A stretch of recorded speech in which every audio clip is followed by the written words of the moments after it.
This Bible review activity is called Treasure Hunt. Now, the purpose of this activity is to get the kids into their Bibles and review the Bible story. To begin, you're going to need to print off the 6 symbols from your CD-ROM. There's different symbols for each week. Now, this activity is going to be repeated every week of this series. For this example, we've chosen the symbols from Lesson 1.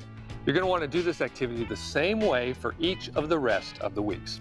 All right, guys, today our Bible story was about Adam and Eve and the garden that God created and put them in. I've got some pictures in my hand, and they're pictures that you saw in the drama earlier, okay? What I'm going to do is I'm going to show you the picture. There's a verse where that picture is found. I'm going to say go. You guys are going to look it up, and then we'll talk about that actual picture, all right? So this picture, which is of the tree, is found in Genesis 2:9. So pick up your Bibles. I'm going to say go. First one to find Genesis 2:9, raise your hand and you can read it. All right? On your mark.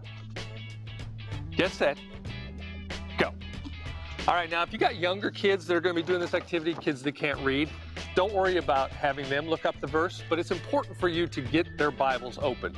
So go to the chapter with some of your helpers, get each child to the chapter that this story is found in, and then just go ahead and review what the picture was without having to have them actually read the verse. All right, go ahead, Roddy. Genesis 2:9. And the Lord planted all sorts of trees in the garden, beautiful trees that produce delicious fruit. At the center of the garden, he placed the tree of life and the tree of the knowledge of good and evil. All right, very good. So how did this tree relate to our story? It was the tree of knowledge of good and evil. What happened with this tree? They weren't supposed to eat from it. Exactly. God said, you know what, Adam and Eve, I've made this beautiful garden for you. You can eat any other tree, but don't eat from this one.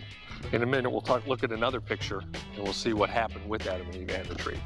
Now, you're going to continue on like this through the rest of the cards. And before you go on to the next card and the verse, have the kids close their Bibles, then show the next picture and give the verse where it is found. All right?